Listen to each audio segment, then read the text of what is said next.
BJP শাসিত শ্রীভূমি পুরসভায় ব্যাপক আর্থিক কেলেঙ্কারি। অভিযুক্তদের বাঁচাতে মাঠে নামলেন এক বিজেপি নেতা। এই ঘটনায় তীব্র চাঞ্চল্য শ্রীভূমি শহরে। সূত্রের খবর, আর্থিক কেলেঙ্কারিতে জড়িত ছিলেন পুরসভার দুই কর্মী রাহুল চক্রবর্তী ও অরিন্দম দাস। মূলত পুরসভার করের টাকা নিয়েই হয়েছে কেলেঙ্কারি। পুরসভায় মানুষ টাকা জমা দিতে এলে বলা হতো কম্পিউটারের সার্ভারে সমস্যা রয়েছে, যান্ত্রিক অজুহাত দেখিয়ে দেওয়া হতো ভুয়ো বিল। কেউ ৫,০০০ টাকা জমা দিলেও পুরসভার তহবিলে যেত ১,০০০-১,৫০০ টাকা। পুরকরের সিংহভাগই হাফিজ করত রাহুল অরিন্দমরা। ২০২৩ সাল থেকে পুরসভায় চালু হয় অনলাইন ব্যবস্থা।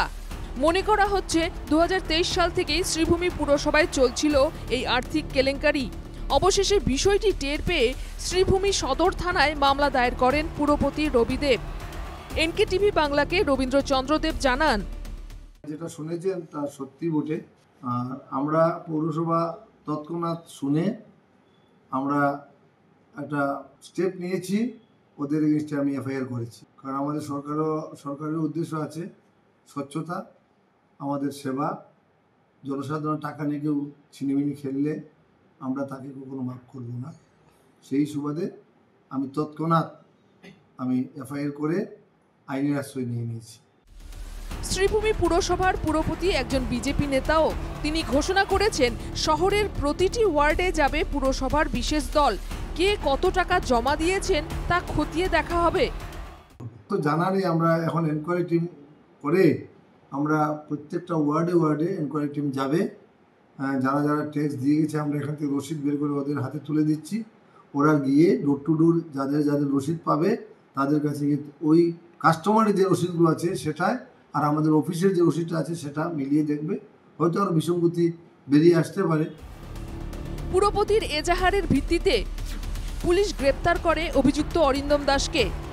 বিপরীতে রাহুল চক্রবর্তী বর্তমানে সন্ধানহীন। আশ্চর্যের বিষয় হলো পুলিশ অভিযুক্ত অরিন্দম দাসকে ছেড়ে দিয়েছে। এক শীর্ষ বিজেপি নেতার চাপে অরিন্দমকে ছেড়ে দিতে বাধ্য হয় পুলিশ। মানুষের সাহায্যের জন্য ওনারা যা করতে লাগে ওনারা করবেন। ওনারা তো ডাকাতি করছেন দিনে দুপুরে। তাহলে এই নেতৃত্ব আমি বলবো সব থেকে বিফল পৌরসভা আমি বলবো রবীন্দ্রচন্দ্র দেব নেতৃত্বাধীন পৌর বোর্ড, আমি বলবো সেটা। এবং সেখানের মধ্যে ডাকাতি হচ্ছে। তাহলে রবীন্দ্রচন্দ্র দেব উনি যদি এফআইআর করে থাকেন আর যে বিজেপি নেতা তাকে ছাড়িয়ে নিয়ে গেছে, তার মানে এটা রবীন্দ্রদেব মহাশয়কে চ্যালেঞ্জ করা হয়েছে। এটা দেখতে সিনেমার মতোই হয়ে গেল জিনিসটা। একদিকে বিজেপি শাসিত পুরসভা, আর সেই পুরসভায় যখন আর্থিক কেলেঙ্কারি হচ্ছে তখন অভিযুক্তদের বাঁচাতে মাঠে নেমেছেন বিজেপি নেতারা। এই অভিযোগ অবশ্য নাকচ করে দিয়েছেন পুরপতি রবীন্দ্রদেব।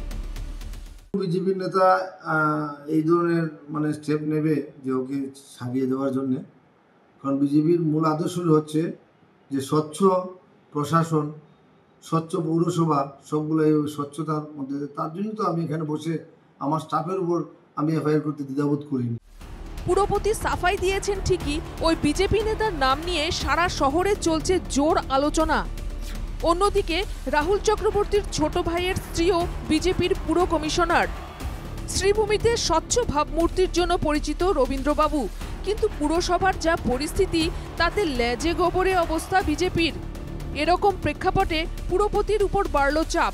প্রশ্ন উত্থাপিত হয়েছে, অভিযুক্তরা কি আদৌ শাস্তি পাবে? Bureau report, NKTV Bangla.